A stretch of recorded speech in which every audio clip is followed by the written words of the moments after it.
André, você fez uma pergunta teológica profunda, que eu vou tomar licença aqui, eu até tomei a iniciativa, desculpa, Saião, porque Tranquilo. eu vou responder com uma outra pergunta. Se Cristo é Deus e Cristo morreu, como pode um Deus eterno sinceramente morrer? Se Deus é Deus, como é que tem um grande conflito entre o bem e o mal? Eu só tenho uma resposta para te dar, André. Deus vai parecer heresia no primeiro momento, mas ouça até o final, você vai entender. Deus não luta com o diabo com os poderes de Deus. Porque se Deus lutasse com o diabo como Deus, não teria luta. Teria massacre.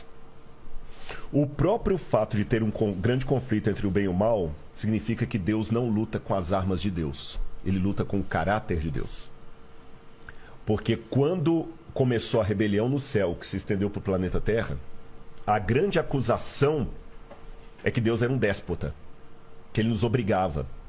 E quando o diabo nos acusa, não é só acusar os nossos pecados, como muita gente pensa, não. Ele nos reclama para ele. E como no caso do livro de Jó, que ele falou o seguinte: Jó está te servindo porque o senhor compra Jó, tira os bens dele, eu quero ver se te segue. Deus deixou Jó sofrer para mostrar para o universo que Deus não obriga, Deus não é um ditador. E no final das contas, o bem vai vencer o mal, não com superpoderes de Deus, Marvel, mas sim com o caráter de Deus. Porque Jesus, por exemplo, venceu o mal quando ele estava mais fragilizado, na cruz do Calvário.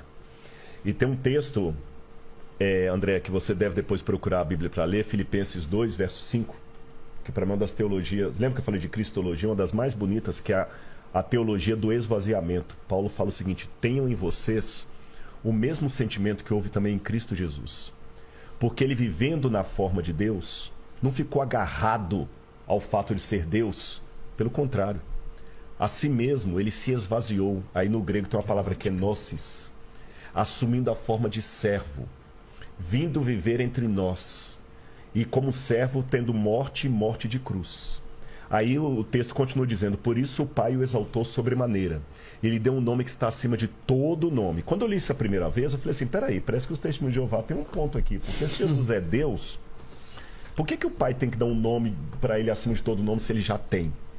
A questão é o seguinte: até a cruz, Jesus era Deus por natureza. Mas com o que ele fez na cruz do Calvário, ele é Deus por natureza e por honra ao mérito. Ele é Deus e merece ser Deus. Se tivesse vaga para Deus no universo, o único ser capaz moralmente é Jesus. Porque é fácil ser Deus quando você tem os poderes de Deus.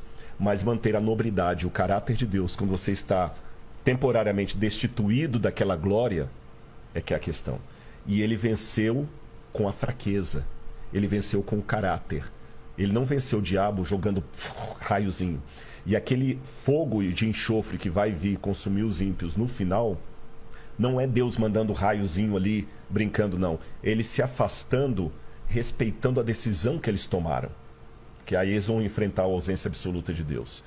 Mas até então, ele vence o mal com o caráter dele. Cristo se esvaziou para estar justamente no nosso nível. Por dois motivos ele se esvaziou, Pedro. Não, André, né, André? Primeiro, para revelar o Pai. Porque Deus é tão grandioso que se Jesus não revelasse, nós nunca íamos conhecer Deus. Lutero dizia que os homens usam uma máscara para se esconder. Deus é o contrário, ele usa uma máscara para se revelar. Porque ele é tão grandioso que o jeito dele se revelar é se ocultando. E o segundo, quando nós estávamos mortos em nossos pecados, ele se fragilizou, tomou a nossa humanidade e com o seu amor e o seu caráter, ele venceu o mal. Essa é a maior prova de que ele é poderoso. Porque poder não é você usar algo que você pode para arrebentar o outro. É você poder fazer isso e não fazer. Uai, seu app de vídeos curtos.